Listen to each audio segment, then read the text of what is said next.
안녕하세요. 제알맨 운송 멘토 박병철입니다. 안녕하십니까. 제알맨 팀장 이형건입니다. 네, 오늘의 영상 썸네일을 보고 들어오셨겠지만 이전에 또 안 해봤던 또 새로운 시리즈를 한번 해볼까 합니다. 네, 대한민국 또 이 사람이라면 종특으로 또 순위 매기는 거 굉장히 좋아하지 않습니까? 저는 별로 안 좋아합니다. 아, 별로 안 좋아하세요?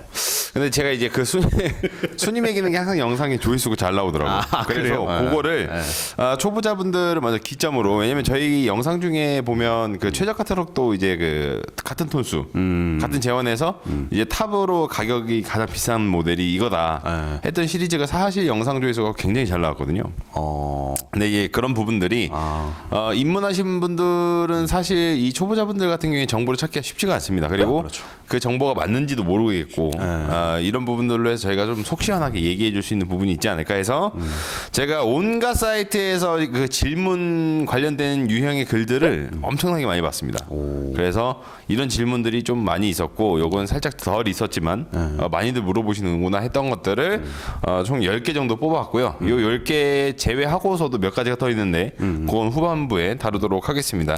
제가 이거 지금 질문 내용 제가 감히 유추해 보건데 여태까지 이제 저희 댓글이나 아니면은 이제 뭐 영상을 보시다가 궁금한 점이 있어서 전화하셨던 분들의 그런 질문 내용들이 상당수 될 것 같고 맞습니다. 여기에 이제 저희 상담 신청해서 상담을 직접 받으러 오신 분들의 그런 질문 내용들이 많이 담겨 있을 거라 생각을 합니다. 그러니까 오늘 영상은 한마디로 이제 그 질문 내용들을 다 정리를 해서 한 영상에 담아서 보여주는 뭐 그런 개념이라 보시면 될 것 같습니다. 영상이 약간 길어질 수도 있는데 뭐 끝까지 보시면 도움이 될 거라고 생각을 합니다. 초보자분들한테는 정말 많이 도움이 될 것이라고 예상을 하고 있습니다. 맞습니다. 이게 그 어제 순위대로 해야 되니까 10위부터 시작을 해보겠습니다. 10위는 5톤, 8톤, 11톤 이 톤수가 뭐가 다른가요? 제가 봤을 땐 똑같은데 뭐가 좋을까요? 라는 글입니다. 사실 이런 글들이 굉장히 많잖아요. 왜냐면 겉보기에는 알 수가 없기 때문에 이게 이제 쉽게 생각을 하면은 그러니까 이제 두 가지로 나누면 되는데, 그러니까 그 바퀴가 앞에 하나 달려 있고 뒤쪽에 두 개가 달려 있으면은 5톤 축차 아니면은 뭐 11톤 이상의 10발이 이렇게 이제 생각을 하시는 게 좋습니다. 그러니까 한마디로 이제 우리가 흔히 생각하는 5톤 차 같은 경우에는 앞에 바퀴가 측면에서 봤을 때 하나가 달려 있고 뒤쪽에 하나가 달려 있습니다.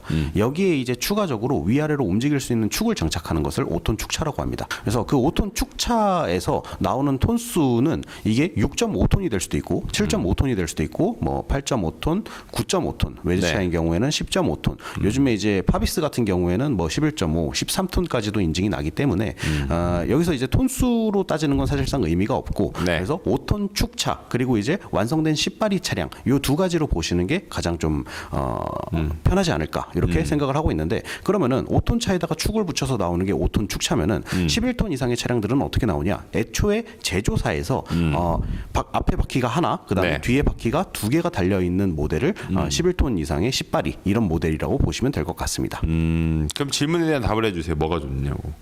좋은 거는 그때 상황에 따라 다르죠. 왜냐하면은 이제 화물차 관련해가지고 좋은 게 질문이었어요. 예, 맞아요. 그 구분하는 게 아니라 뭐 어떤 톤수가 좋아요? 이거예요.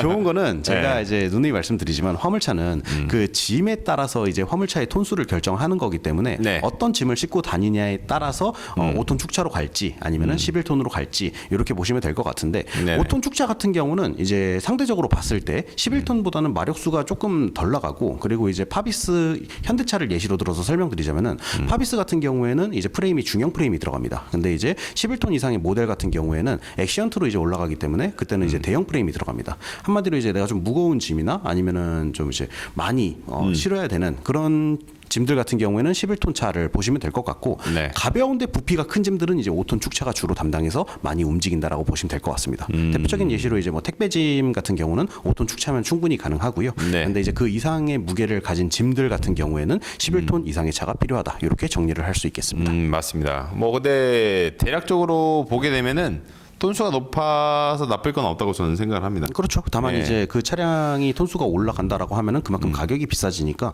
여기서 이제 합리적인 선택을 하시는 것이 가장 중요한 부분이다라고 보시면 될 것 같아요. 좋습니다. 9위. 윙바디, 카고 아니면 탑차 어떤 게 좋아요? 이것도 마찬가지로 이 전에 질문이랑 좀 똑같은 맥락인데 어떤 짐을 운송하냐에 따라서 이제 이 차의 선택지가 달라진다라고 보시면 될 것 같은데 네네. 일단 요즘에 가장 많이 나오고 있는 게 윙바디인데 이 윙바디의 장점으로 따지자면은 우리가 카고 트럭이나 이런 데서 이제 비닐과 천막 같은 걸 이제 덮고 다니는 걸 볼 수가 있을 거예요. 그렇죠. 보통 이제 이걸 호루라고 하는데 윙바디 같은 경우에는 이 호루가 필요 없이 그냥 짐을 네. 싣고 바로 이제 윙바디를 닫으면 되겠지만 근데 이 윙바디 이상의 높이를 가진 짐 같은 경우에는 어쩔 수 없이 카고차에 실어야 됩니다. 네. 그러면은 그 카고차가 실을 수 있는 범위가 윙바디보다는 조금 더 다양하겠죠.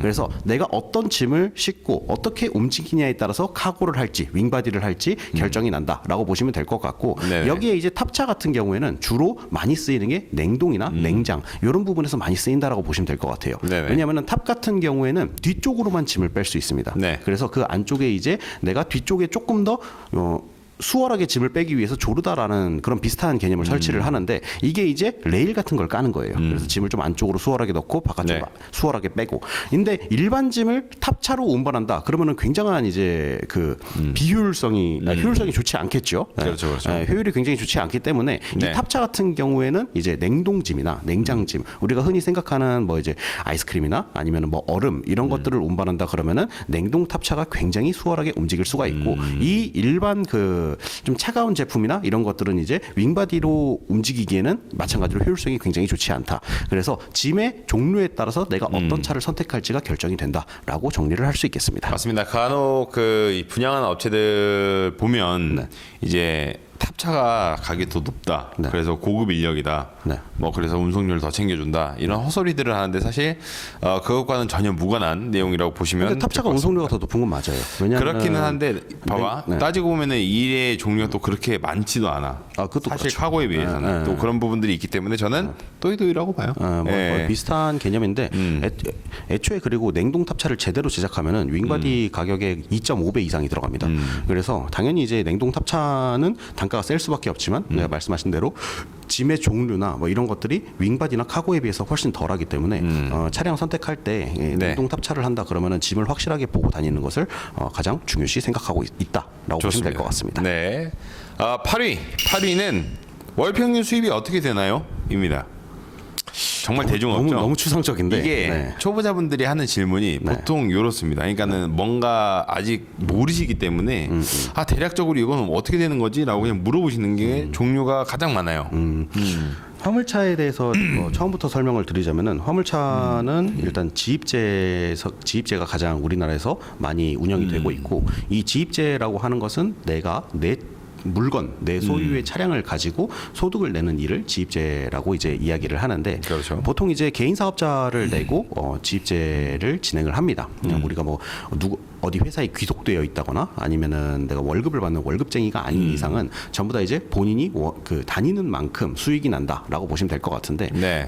제가 이제 상담하러 오시는 분들이나 아니면은 전화상으로 이제 여쭤보시는 분들에게 항상 비교하는 그런 말씀들이 있어요. 이게 이제 뭐 우리가 밖에서 가게를 하는 자영업자들을 또 예시를 드는 경우가 있는데 네. 이 자영업자들이 매출을 많이 일으키기 위해서는 당연하게도 뭐 근무하는 시간이 굉장히 길어야 되고 그다음에 이제 뭐 물건 판매량이나 이런 것들도 중요하겠지만 일단 네. 내가 가게에 오픈을 해야 그만큼의 이제 소득이 올라오는 개념이다라고 보시면 될 것 같은데 네. 화물차에 이것을 똑같이 빗대어서 설명을 드리자면은 화물차가 정말 많이 내가 짐을 싣고 다니는 만큼 돈을 버는 구조기 때문에 화물차를 오랫동안 운전하는 사람들은 당연히 매출이 높을 수밖에 없고 그렇죠. 근데 반대로 이제 나는 뭐 하루에 4시간 5시간 일하고 그만하겠다 그러면은 매출이 낮을 수밖에 없겠죠. 그리고 이제 이 톤수별로 조금 나눠서 또 설명을 드릴 수가 있는데 보통 이제 네. 소형, 중형, 대형 이렇게 있는데 이 소형, 중형, 대형이 한 달에 버는 금액이나 이런 것들 솔직히 네. 따지고 보면 그렇게 크게 차이 나진 않습니다. 비슷비슷하죠. 네, 비슷비슷한데 뭐 500에서 600을 목표로 내가 다닌다 하면은 근무 시간이나 근무 형태나 이런 것들은 거의 다 일정한 개념이다라고 보시면 될 것 같아요. 네. 이제 거기서 내가 일을 좀 더 안 하거나 그러면 떨어지는 거고 일을 좀 더 열심히 하면 올라가는 거고요. 근데 다만 이제 소형, 중형, 대형에서 좀 차이가 나는 것은 소형차는 내가 6년 뒤에 뭐 할부가 끝나거나 아니면 5년 뒤에 할부가 끝났다. 그러면은 차량의 잔존 가치가 굉장히 적게 남아 있을 거고요. 중형차는 그것보다 훨씬 높게 남아 있을 거고 네. 대형차는 중형차보다 더 많이 남아 있다. 이런 개념으로 다가가시는 게 좀 좋을 것 같습니다. 물론 뭐 까지는 돈들도 많겠지만은 네. 그 소득이나 이런 것들을 따졌을 때는 내가 하는 만큼 벌어가는 시스템이고 평균 소득 같은 경우에는 그러니까 다른 뭐 자영업자들이 벌어가는 소득이랑 이런 것들이랑 큰 차이가 없다. 저는 이렇게 설명을 드리고 싶습니다. 근데 아마 질문하시는 분들이 이런 답변을 원하지는 않을 거야. 그럼 어떤 답변을 원할까요? 몇만 원. 대략적으로 이런 수치를 일 안 하는 원하시겠지. 사람들은 200에서 300을 가져갈 그렇죠. 거고 일을 좀 적당히 하시는 분들은 300에서 한 500 사이를 가져갈 거고요. 근데 그 적당히의 개념도 이제 얼마나 적당히 뭐 어떤 노선을 어떻게 뭐 하는지에 따라 갖고 또 금액이 달라지니까 추상적인 질문에는 제가 추상적으로 답변을 해드릴 수밖에 없어요. 그래서 그러니까 300에서 500 사이 그리고 더 일을 열심히 하시는 분들은 600, 700, 뭐 많게는 8, 900 가져가시는 분들도 있죠. 근데 이 그렇죠. 어떤 노선을 어떻게 근무하냐가 가장 관건이 되는 거지. 이게 무작정 그냥 뭐 평균 수입을 내주세요라고 네. 하면은 평균 수입은 그냥 한 3, 400 정도 보시면 될 것 같네요. 네. 제가 영상에서 이제 그 돈을 많이 법니다라고 하면 댓글이 네. 야 이거 뻥이다. 이거 진짜 아니다. 저렇게 못 번다라고 하는데 제가 지입하시는 분들 돈 진짜 못 벌어요. 거의 뭐 거짓 수준이에요라고 하면은 난 이렇게 버는데 하고 댓글이 달리거든. 또. 그러니까 또 이게 그 반대로 되는 부분들이 있는데 어쨌든 사람마다 달라요. 이거. 평균적으로 보게 되면은 대략적인 수치를 말씀드릴 수 있겠지만 또 그 수치가 그만큼 또 정확하지가 않다. 그래서 말씀드리기가 애매하다라고 볼 수가 있는데 소형에서는 500 수준을 사실 넘기기가 그렇게 쉽지는 않습니다. 아 그렇죠. 예, 그리고 쉬운 일은 아니죠. 네, 중대형은 그 이상을 바라봐야만 하는 거고. 근데 아까 말씀하신 것처럼 잔존 가치가 이렇게 남는다라고 하지만 그만큼 또 이 감가라는 게 어느 정도 또 되기 때문에 감가 다 포함해서 예, 여러 가지 부분을 또 생각을 하셔야 되고 네. 나는 돈을 4, 500 이상 벌 거야. 근데 1톤에서 이렇게 벌 수 있대라는 거는 저는 개인적으로는 그거는 좀 아니지 않나. 되도록이면 좀 믿고 하셔야 되지 않나. 이렇게 생각을 합니다. 네. 나머지 뭐 또 자세한 부분들은 저희가 이전에 이 돈 하나로만 영상을 찍어 놓은 게 있어요. 그거 보시면 좀 더 해답이 되지 않을까 생각을 합니다. 7위는 차량은 어디서 사요? 입니다. 차 어디서 사요? 신차인지 뭐 네. 중고차인지 그런 것도 없고. 없어요. 네, 차 어디서 사요? 아, 예. 중고차 같은 경우에는 우리가 뭐 흔히 이제 인터넷 검색을 하면은 매매상이나 이런 것들이 많이 나올 거고 중고차를 또 직거래 하시는 분들도 있으니까 네. 그런 곳에 가서 구매를 하시면 될 것 같고요. 네. 신차 같은 경우에는 현대 같은 경우에는 이제 파비스까지는 일반 대리점에서 구매를 할 수가 있어요. 대리점이 어디 있어요? 그 우리 아는 승용차 대리점. 이런 걸 모르는 거지. 예, 승용차 그런 대리점, 부분이지. 현대 뭐 어디 승용차 대리점 이런 것들 있죠. 뭐 땡땡점 이런 데 가시면 됩니다. 그런 데서 예. 구매를 할 수는 있지만 네. 축과 윙바디는 모를 수 있습니다.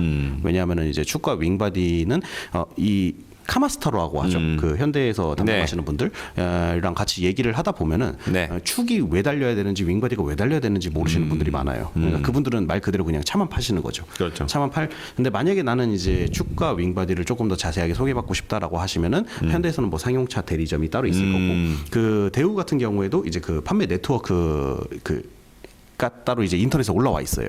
그러면은 그 어디? 판매 그 대우 홈페이지, 네, 대우 맞습니다. 홈페이지에 나와 있고 그다음에 마찬가지로 이제 외제차들도 다 이제 판매 네트워크라고 해가지고 홈페이지에 올려놨거든요. 맞습니다. 거기서 이제 연락을 하셔서 뭐 접촉을 하신 다음에 내가 원하는 차를 얘기하시고 그 네. 안내를 받으시면 차량 신차 구입은 이렇게 진행을 할 수 있다라고 보시면 될 것 같습니다. 그래서 그러니까 신차 이거 뭐 내가 지나가면서 이런 대리점을 본 적이 없는데라고 하시는데 판매 네트워크가 어느 사이트든지 다 있습니다. 그 제조사 홈페이지에 들어가면은 있기 때문에 거기를 통해서 확인해 주시면 되고 중고차 같은 경우에 말씀하신 대로 인터넷에서 볼 수는 있지만은 사실 살짝 불안하실 거예요. 왜냐면 나는 경험해 본 적도 없고 실제로 본 적도 없는데 이게 왜 승용차 같은 경우에 허위 매물이나 이런 게 너무 많잖아. 그래서 그런 부분들로 조금 걱정하시는 분들이 계실 거고 아니면 그게 매물을 파는 척하면서 분양 일자리 같이 끼워 넣는 분양 업체들도 있거든. 당연히 화물차도 그런 게 있어요. 허위 매물이랑 이런 게 있기 때문에 이거는 그 꼼꼼하게 좀 살펴봐야 되는 부분이 맞습니다. 있는 거고. 그래서 저는 약간 좀 다른 방식으로 말씀드리고 싶은 거는 네이버 지도나 아니면 카카오 지도 이런 내비 그런 기반한 맵들 있잖아요. 거기에 화물차 매매 단지라고 쳐보시면은 나올 거예요. 그쵸, 예, 거기에 가서 그냥 구경 삼아 한번 보시고 대략적인 감을 먼저 잡아보시는 것도 좋은 방법이다라고 생각을 합니다. 뭐든지 이제 발품을 파는 것이 조금 더 효율적인 방법이다라고 보시면 될 것 같습니다. 좋습니다. 6위. 네. 신차 중고차 중에 뭐가 좋아요? 진짜 뭐 한 하루에 한 번씩은 듣는 질문 같은데. 그렇죠, 그렇죠. 네. 이거는 상황에 따라 다릅니다. 상황에 따라 다르다. 진짜 상황에 따라 다른데 중고차를 선호하시는 분, 그다음에 네. 뭐 신차를 선호하시는 분, 이거는 되게 맥락이 딱 정확해요. 중고차를 선호하시는 분들은 이제 내세우는 게 나는 초기 자본이 부족하기 때문에 초기 투자금을 최대한 줄이고 싶다. 네. 그래서 중고차를 선택한다라고 보시면 될 것 같고 신차 같은 경우에는 중고차는 언제 고장 날지 모르기 때문에 내가 일할 때 지장을 받을 수 있으니까 네. 그래서 나는 신차를 타고 싶다. 어떻게 보면은 이 두 가지 답변에 이제 정확하게 이제 이제 그분들이 생각하시는 모든 것들이 다 녹여져 들어가 있다라고 보시면 될 것 같아요. 다만 이제 제가 덧붙여서 단점을 좀 말씀드리자면은 네. 중고차 같은 경우에는 진짜 말 그대로 이제 신차를 생각하시는 분들의 반대로 생각을 하시면 되거든요. 언제 뭐 어떻게 차가 고장 날지 모릅니다. 왜냐하면은 뭐 1개월 있다가 뭐 중요한 부품이 나갈 수도 있고 2개월 있다가 중요한 부품이 나갈 수도 있습니다. 그러면은 거기에 들어가는 수리비를 플러스로 생각을 해주셔야 되는 부분이 있고요. 네. 신차 같은 경우에는 일단 뭐 중고차의 장점을 얘기하시는 분들의 반대로 또 생각을 하자면은 초기 투자 비용이 그만큼 비쌉니다. 예를 들어 갖고 내가 5톤 축차, 뭐 가장 저렴한 5톤 축차를 구매한다라고 하더라도 네. 윙바디 기준에서는 부가세 제외하고 1억 3천이라는 돈이 들어가기 때문에 어쨌든 그 금액이 부담으로 다가오시는 건 사실이에요. 그렇죠. 그래서 내가 이제 조건을 보고 내가 투자할 뭐 처음에 이제 시작할 때 투자금을 얼마나 가지고 있고 그리고 내가 이제 어떤 일을 할지에 따라서 네. 신차를 할지 중고차를 할지 이 선택지는 조금씩 달라진다라고 보시면 될 것 같습니다. 어떤 일을 할 때 뭐 중고차가 또 유리한 경우도 있고 반대로 네. 이제 신차가 유리한 경우도 있습니다. 그거는 이제 이 케이스 바이 케이스 그러니까 때에 맞춰서 조금씩 달라지는 개념이다라고 보시면 될 것 같습니다. 좋습니다. 제가 드리고 싶은 말씀은 신차나 중고차나 어떤 차량을 또 구매하냐 방금 말씀하신 것처럼 네. 어떤 모델에 어떻게 작업을 하는지 아니면 어떤 중고차를 보는지에 따라 다르겠지만은 나중에 5년 뒤나 뭐 4년 뒤나 6년 뒤나 이렇게 보게 되면은 사실 들어가는 돈이 비슷하다고 봐요. 그러니까는 난 좀 스트레스를 받을지언정 좀 저렴하게 시작을 해서 갈 것이다. 이거 아니면 그냥 걱정 없이 할래. 요 차이라고 보시면 되지 않을까 생각을 합니다. 그리고 저기 대출을 또 생각하시는 분들이 많기 때문에 제가 이거 한 가지 더 붙여서 말씀드리자면은 네. 중고차 같은 경우에 금리가 굉장히 비쌉니다. 그래서 이런 것들도 내가 가격적으로 뭐 한 이거 1,000만 원, 2,000만 원 정도 차이 난다라고 했을 때 뭐 예를 들어 뭐 A랑 B랑 1,000만 원, 2,000만 원 차이 난다. 근데 A는 신차고 B는 뭐 중고차다.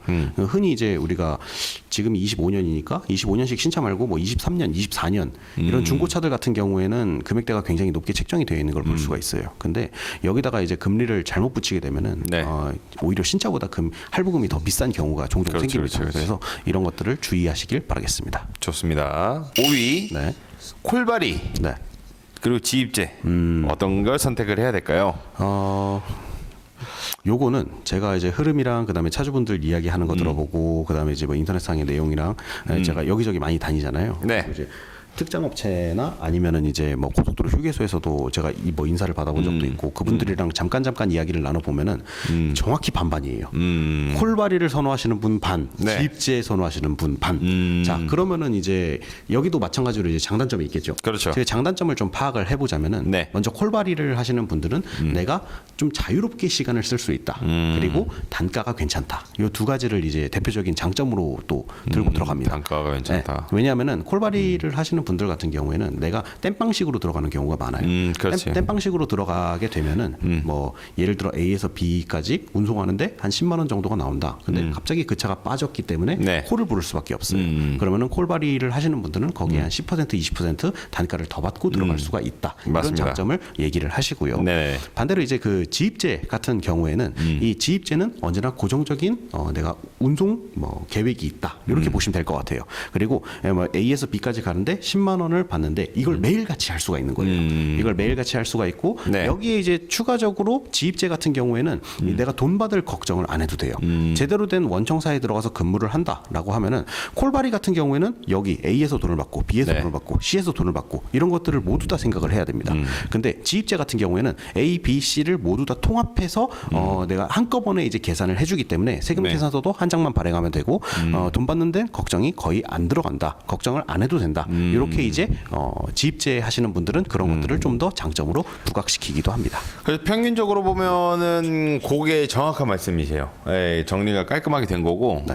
약간 좀 다른 부분을 말씀을 드려보면은 내가 좀 타고났다. 그리고 계획하는 걸 좋아하고 계획적인 성향이면서 짜임새 있게 이런 것들을 잘한다라고 하면은 콜을 하셔도 충분합니다. 뭐 3주 만에 다른 사람들 한 달치 일하는 거 그냥 뽑아버릴 수도 있고. 그렇죠. 근데 다만 그 사람을 보고 어리숙한 내가 하게 되면은 매출이 반타작 나는 거는 시간 문제입니다.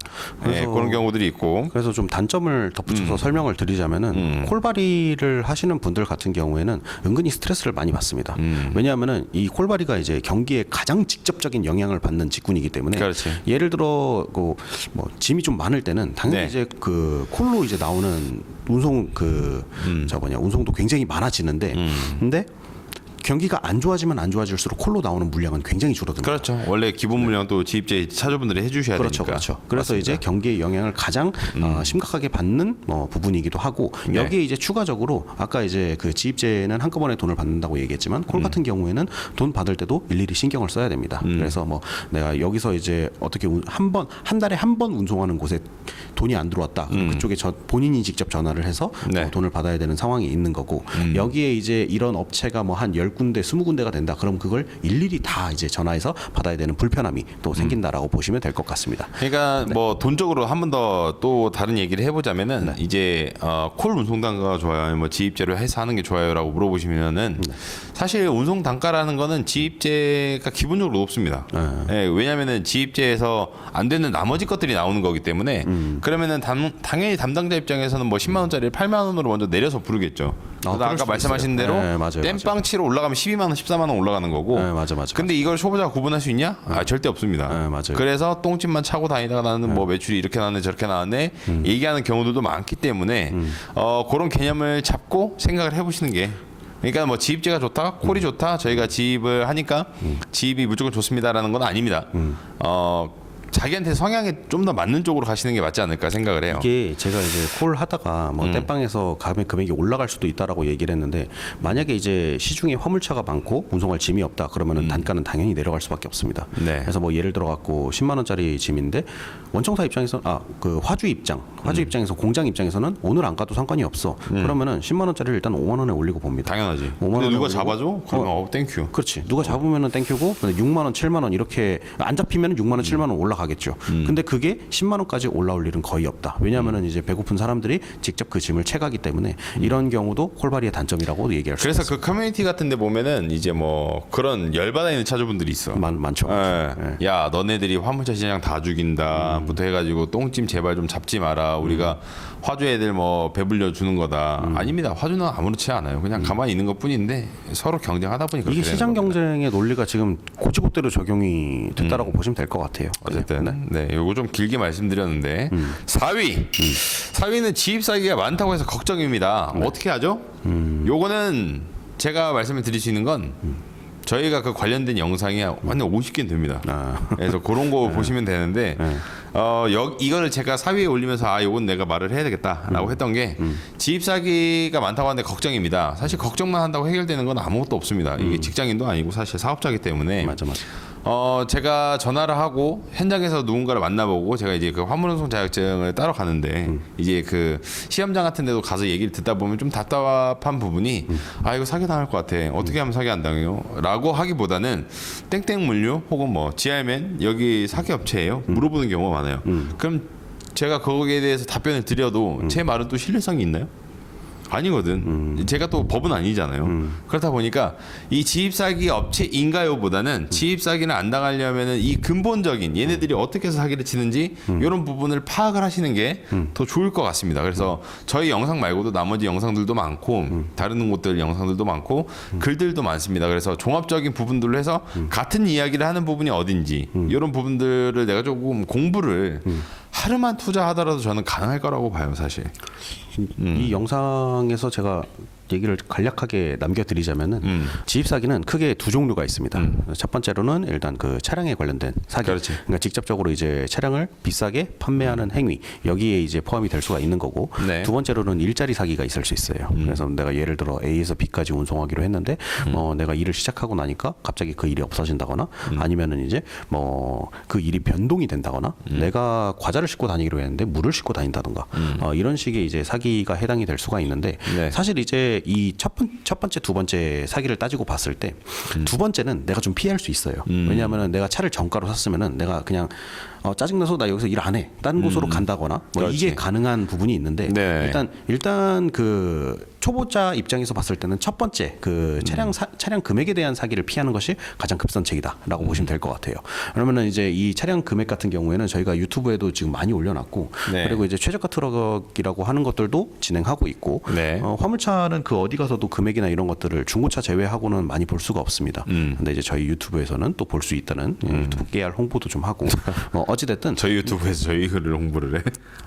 그러네. 좋네요. 네, 뭐 좋습니다. 어찌됐든 네. 요즘에는 이제 또 저한테 전화가 많이 오는 것 중에 하나가 1톤 관련된 그 차량 사기에 대해서 상담을 많이 하시는데 네. 1톤 같은 경우에는 솔직히 말씀드리면 SK 엔카만 들어가도 거기에 1톤 매물은 2,000개 넘게 있습니다. 그러면은 거기에 이제 뭐 탑차도 있을 거고 카고도 있을 거고 1톤 윙바디 뭐 2.5, 3.5 이런 모델들 정가가 얼마인지 거기에 다 나와 있어요. 네. 심지어 이제 그 중고차 사이트 특성상 금액을 좀 올려놓습니다. 그러면은 이제 그 금액이 올려놓은 것임에도 불구하고 여기서 파는 게 뭐 한 500, 1,000만 원 더 비싸다. 그럼 당연히 이제 차량이 비싸다고 인식을 하시면 되는 거예요. 이것만 잘 피하시더라도 아마 이제 내 주머니에서 돈이 이렇게 해서 얘네들이 이렇게 빼먹지 않을까 하는 걱정은 많이 하지 않으셔도 될 것 같습니다. 그래서 차를 최소한 내가 어떤 차를 살지 안내를 받으셨다면은 그 차량에 대해서 정보를 조금이라도 검색을 해보시고 계약을 이후에 진행하시는 걸 추천드리겠습니다. 여기까지가 이제 1차적인 답변이고 네. 2차적인 거는 이제 그거예요. 그러면 제가 한번 찾아봤는데 네. 시세보다 1,000만 원 비싸요. 이거 괜찮은 거예요? 라고 이제 2차적인 또 질문을 많이들 그건 본인이 하시는데 판단할 일이죠. 본인이 판단을 해야 됩니다. 뭐 다른 데 가면은 뭐 500만 원인데 이게 저희가 차를 사러 가는 형식으로 바뀌어 버리는 거잖아요. 그러면 만약에 차를 싸게 살 수 있는 방법이 뭐지? 이게 돼 버리니까는 애초에 목적이랑 또 흐려질 수가 있습니다. 그래서 이게 이제 안표 성행이랑 비슷한 개념이다라고 그렇지. 저는 또 그러니까 생각을 하거든요. 일을 안 봐. 그렇게 되면 또 차만 봐. 표는 뭐 정가는 15만 원짜리인데 안표를 뭐 한 30만 원, 40만 원에 산다. 근데 그걸 합리적으로 생각하고 구매하는 사람들이 있기 때문에 그렇게 판매를 해요. 그렇지. 그러면 만약에 이제 그 한 500만 원짜리 차, 700만 원짜리 차를 가지고 와서 이거를 1,700에 판매를 하는데 그걸 합리적이라고 생각하시는 분들은 그걸 구매하는 게 맞는 거죠. 근데 저는 가급적이면 그렇게 하지 말라라고 말리고 싶은 거고요. 좋습니다. 근데 그렇다고 해서 그걸 나는 무조건 여기 믿고 갈래요 했는데 제가 막을 권한은 없어요. 맞습니다. 네. 세 번째 3위, 3위죠 3위. 3위가 근데 저희가 방금 말씀드린 거랑 거의 답변이 똑같기는 해요. 보통 이제 이미지라던가 아니면 글의 형식을 올려놓고 이 일자리 괜찮은가요?라고 물어보시는 분들이 많습니다. 네. 여기에 대해서는 어떻게 생각하세요? 실제 매출을 한번 열어봐야 되는 부분도 있고 일이랑 이런 것들을 직접 봐야 되는 그런 부분들도 있습니다. 저는 근데 그런 글에 답변이 달린다 하더라도 신뢰가 아예 안 된다고 봅니다. 네.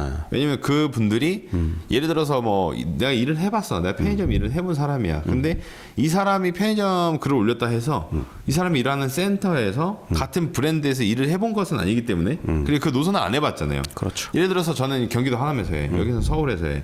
뭐 편의점 할만해 라고 하는데 여기서는 이미 같은 매장 수를 돌아도 일하는 시간이 훨씬 길거든. 신호도 많고 차가 막히니까. 그렇지. 그러니까 이런 조건들이 아예 다르기 때문에 애초에 그런 질문은 올리나마나 쓰잘데가 없다고 저는 생각을 하고 직접 가서 보시는 건 답이 없습니다.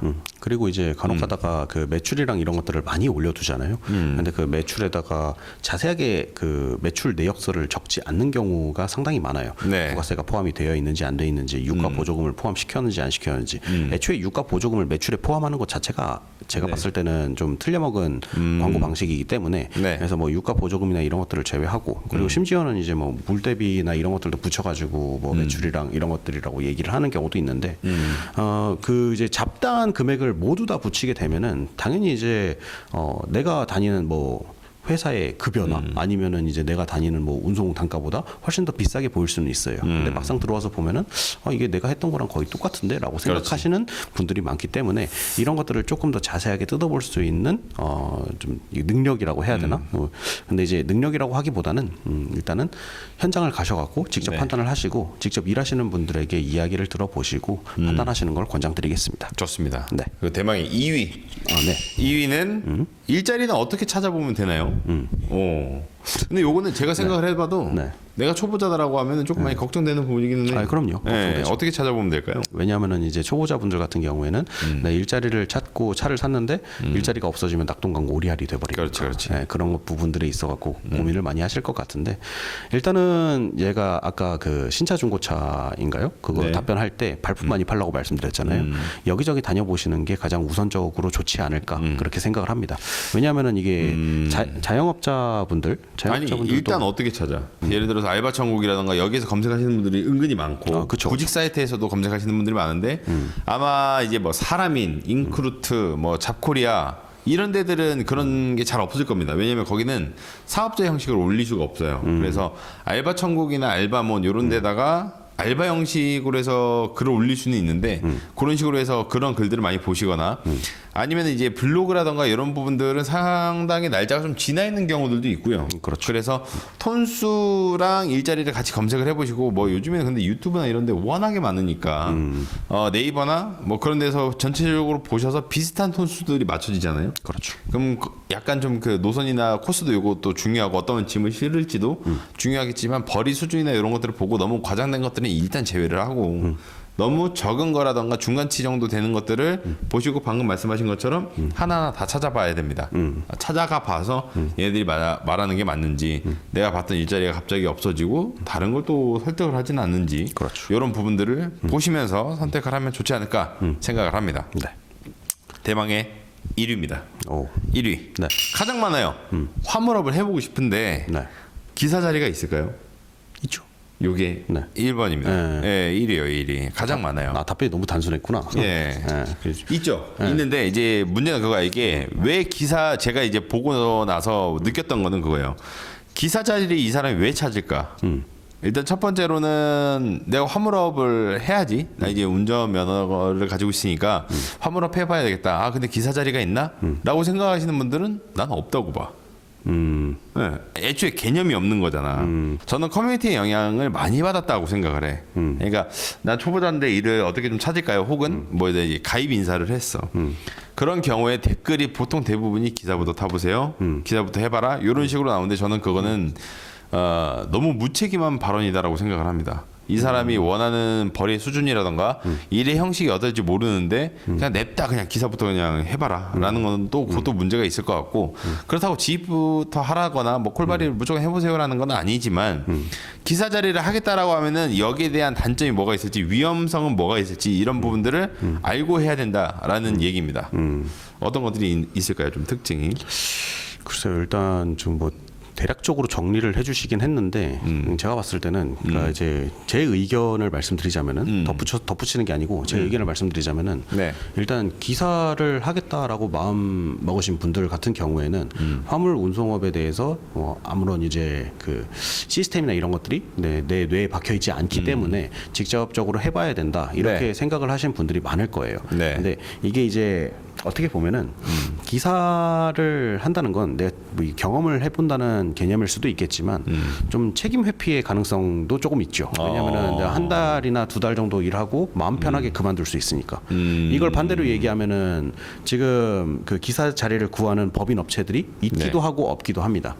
법인 업체 입장에서는 되게 오랫동안 근무할 사람들을 모집하기를 원하는데, 근데 한두 달 하고 떠날 사람들을 굳이 기사로 잡을 이유는 없겠죠. 차라리 그렇지. 그 차량을 가지고 뭐 임대차를 돌린다든가 아니면은 이제 다른 쪽으로 뭐 완전히 자기 직원들을 쓴다든가 그런 식으로 하는 게 훨씬 더 효율적이기 때문에 이게 이해관계에서 솔직히 계속 충돌이 일어납니다. 그래서 기사를 하고 싶으신 분들은 경험을 하고 빠지고 싶으신 분들이 태반이고 네. 법인에서 기사를 구하는 뭐 아니면은 개인적으로 기사를 구하겠죠. 어떤 사람이든 사람을 구한다라고 했으면은 오랫동안 담당해서 맡아줬으면 하는 바람이 있거든요. 네, 근데 이 부분에서 되게 이해 충돌이 나기 때문에 법인 업체 담당자도 저한테 이런 말을 해요. 가급적이면은 우리 네. 이제 앞으로 기사를 구하지 않을 생각이다. 그렇지. 그런 경우도 네, 많고. 그리고 이제 뭐 근데 이제 처음 오시는 분들은 항상 저한테 얘기를 합니다. 한 2개월, 3개월 동안 내가 기사를 좀 해볼 수 없을까요? 아, 나 그 마법의 숫자 같아. 2, 3개월. 그러니까 다들 5개월 이상은 안 해. 왜 2, 3개월이에요? 라고 이야기를 하면은 이제 그 이후로 맞으면은 지입제를 할 거고 아니면은 나는 이 업계를 떠날 것이다. 이만큼 무책임한 말이 어디 있어요? 면접 갈 때 뭐 우리가 어디 이제 면접 보러 가거나 했을 때 기사 자리도 결국 면접이거든요. 그러면은 내가 그 면접관한테 저 2, 3개월만 하고 이거 맞는지 안 맞는지 테스트를 해볼게요.라고 하면은 어떤 면접관이 받아줍니까? 그렇지. 네, 그거랑 똑같은 개념이라 보시면 될 것 같아요. 그래서 그 지금 법인 업체에서는 기사 자리를 계속 줄여 나가고 있는 상황인 거고. 네. 근데 이제 밖에서 이제 화물업을 좀 해보겠다 마음 드신 분들은 조금이나마 이제 좀 살펴볼 수 있는 기회, 마지막 기회가 기사 자리겠다라고 생각해가지고 그렇게 하는 건데 또 이제 여기서 톤수가 굉장히 다양하게 있죠. 1톤부터 뭐 25톤 특수 차량까지 있는데 특수 차량을 생각하고 있는 사람인데 1톤 기사를 탈 수는 없어요. 그러면은 특수에 관련된 또 기사 자리를 찾아야 되는데 그 기사 자리가 녹록지가 않아. 그럼 이때는 또 어떻게 해야 되는지 처음부터 다시 얘기를 해야 되는 상황이 되는 거죠. 그렇지. 그러니까 거기에다가 또 회사들은 운전 경험 있냐를 확인을 하잖아요. 그렇죠, 그렇죠. 네, 당연히 그런 것도 또 아마 보시는 분들이 기사 생각하시는 분들 중에 운전 경험이 한 90% 가까이 없을걸요? 사실 이게 이 초장 그거는 이제 뭐 좀 더 심도 있게 들어갔을 때 면접을 봤을 때 발생되는 문제들인데 그렇지. 초장부터 기사를 할래요? 우리 기사 오지 마세요.라고 이해관계에서 충돌이 일어났기 때문에 사실 그 관계까지 간다라고 하는 것도 굉장히 좀 기적에 가까운 일이에요. 네. 그렇지, 그렇지. 거기다가 이제 법인 업체에서 추가적으로 차를 여유분을 몇 대 가지고 있어야 되고 기사를 위한 차가 막 몇 대 정도 있어야 되고 그러니까 기사를 경험해 보기 위해서 내가 그런 경우는 있어요. 여기에 지입에 들어가겠습니다. 근데 내가 한 2, 3개월 정도 근무를 한번 해볼게요. 차량 출고가 되는 시점이 좀 느리다 보니. 운 좋을 때 그 차가 비어 있으니까 여기서 기사 생활을 하세요 하는 경우는 있습니다. 근데 그게 아니다라고 하면은 이게 맞지 않는 경우가 태반이에요. 네. 지입을 준비하더라도 차가 없어서 기사를 못 하는 경우가 있고요. 지입을 준비하지 않고 기사만 자리를 구하더라도 마찬가지로 차가 없어서 못 하는 경우가 있습니다. 그리고 또 이건 개인정보라서 말하기가 좀 그렇긴 한데 말씀하세요. 기사 저희가 이제 그 지입제 한 분을 이제 추천을 드렸다가 한 차가 나오는데 6개월 정도가 걸렸어요. 그래서 그 사이에 이제 기사를 타신 분이 계셨는데 네. 사고를 어마어마하게 치셨어요. 그러면은 그 부담은 누가 그렇지. 안고 가야 되는 건지 이런 책임 소재나 이런 것들도 이제 부딪혀서 차가 뭐 무너지고 뭐 차가 망가지고 이런 부분들이 있으면은 이걸 어떻게 뭐 배상을 해야 되는지에 따라 갖고 또 달라지기 때문에 그런 부분들도 굉장히 골치 아파합니다. 법인 업체 기사를 구하는 업체들 그리고 솔직히 개인 차주분들도 아마 그것 때문에 네. 머리 많이 아프실 거예요. 그렇죠. 네. 그러니까는 기사 자리가 있을까요?라는 단순한 답변에는 네. 있습니다. 있어요. 하는 건데 네, 네. 이 이외의 면들이 너무 볼 게 많고 네. 그리고 기사 자리 인척하면서 분양을 치는 회사들이 있습니다. 그런 것도 있어. 그런 것도 피하셔야 그런 돼요. 것들도 피하셔야 되고 네. 기사 자리를 아주 건강하게 하는 사람이다, 아주 손쉽게 하는 사람이다라고 하면은 이미 지인이 지입을 하고 있어야 돼. 장담하는데 1년 안에 본인 차 어떻게 살지 고민하고 계신 분. 그렇지. 그래서 뭐 어쨌든 건강한 현식으로 가게 되면 아는 사람이 있어야 되고 그 사람 걸 타보고 근데 그렇게 하시는 분들 중에 예를 들어서 아는 사람이 덤프를 해. 그래서 탔어. 그러고 나서 아까 말씀하신 것처럼 3.5톤 마이티 지입을 하게 되잖아.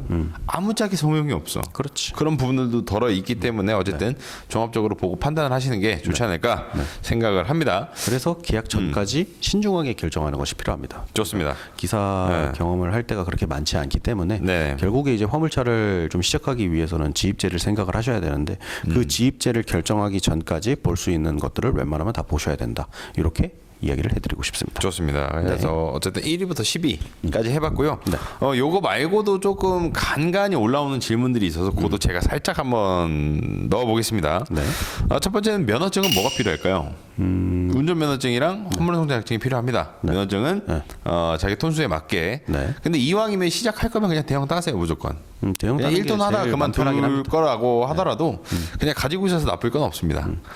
면허는 크게 세 가지로 볼 수 있는데 뭐 네. 첫 번째로는 일종 보통 이거는 이제 11.9톤까지 운전할 수 있고 일종 대형 같은 경우에는 이제 그 톤수의 선택지가 없어지고 여기 이제 추가적으로 내가 트레일러나 이런 것들 생각하시는 분들은 트레일러 별도의 자격증이 있기 때문에 그러네. 트레일러도 그거를, 있네. 따로 네. 취득을 하셔야 됩니다. 좋습니다. 그리고 어떤 일을 하든 간에 내가 이제 운송업을 한다라고 하면은 화물운송 자격증은 반드시 있어야 되는 거고요. 좋아요. 네. 다음은 영업용 차량은 따로 보험을 들어야 되나요? 저 승용차 자차 있는데.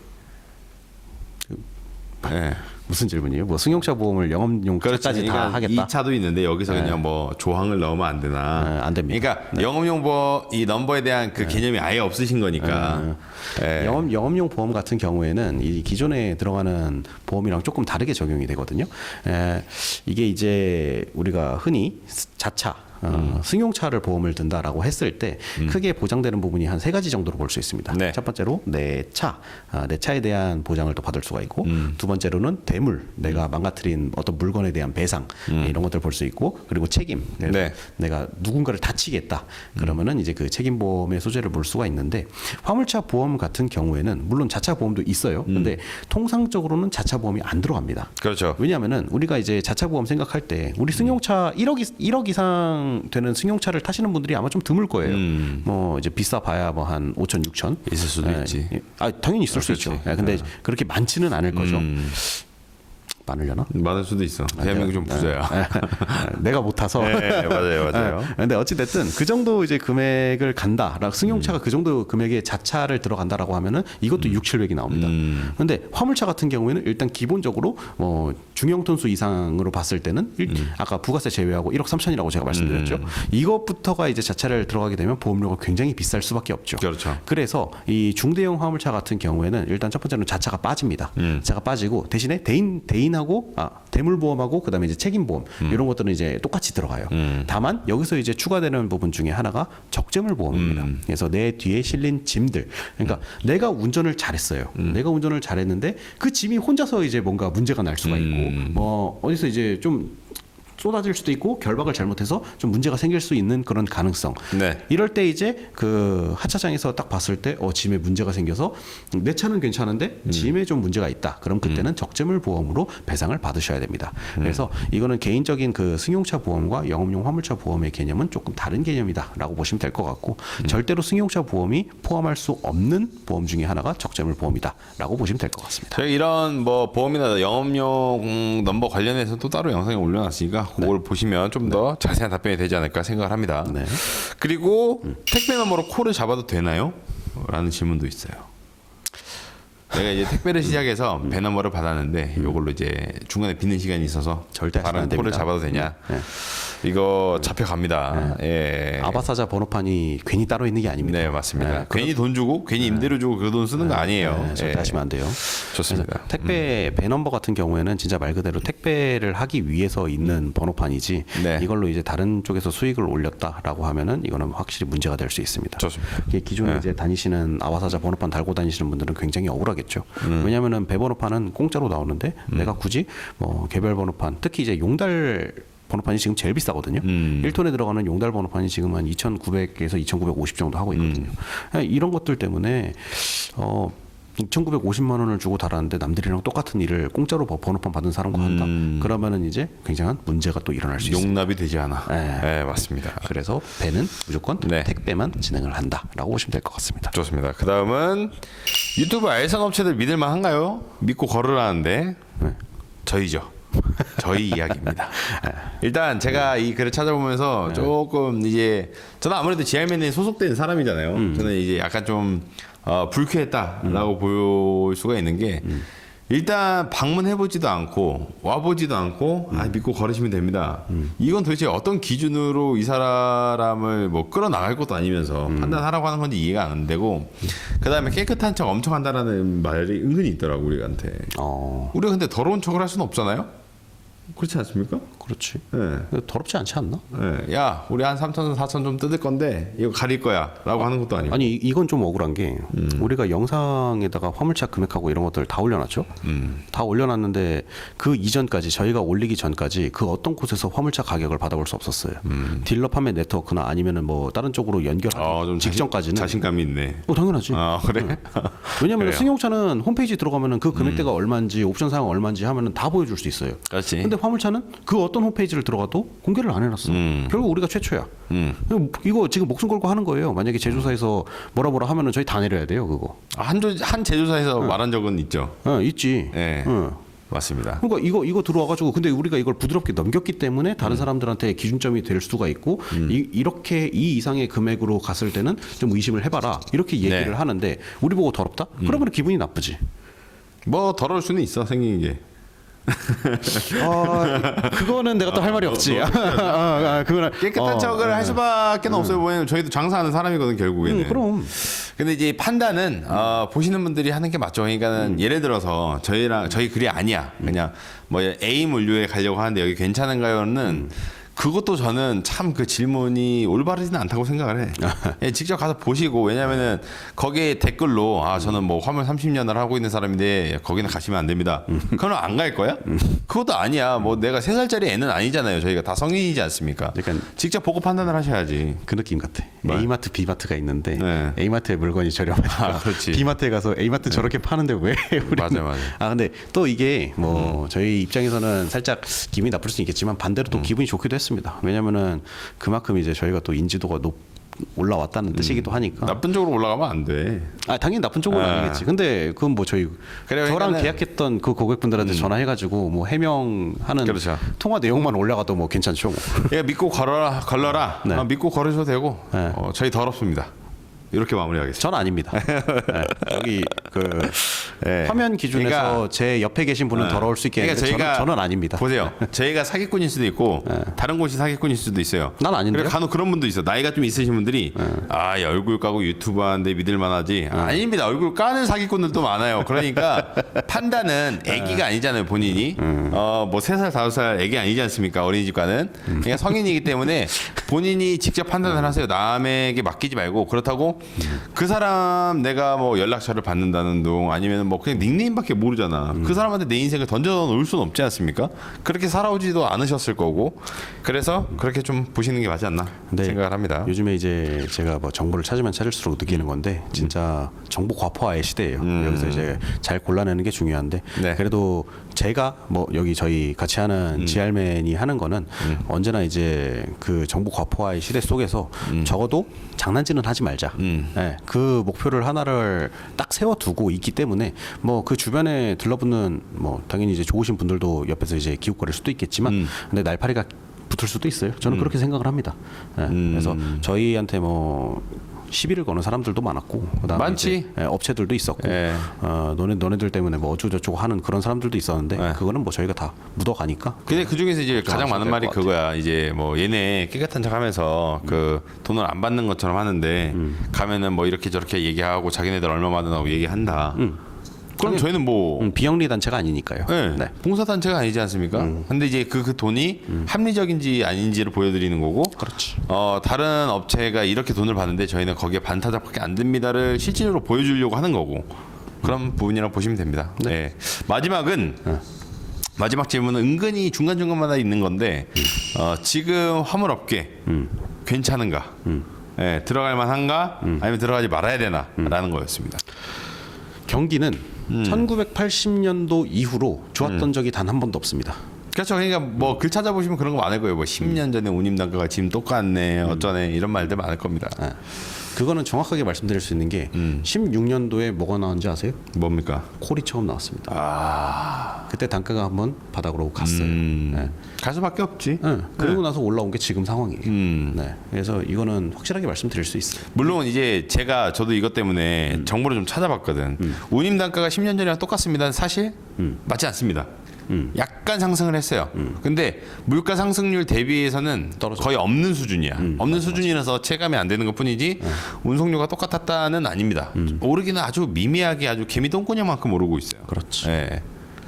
그래서 어쨌든 지금 화물업계 추천합니까? 노코멘트 하겠습니다. 제 생각은 할 거면 지금부터 바로 해라가 사실 정답일 것 같아요.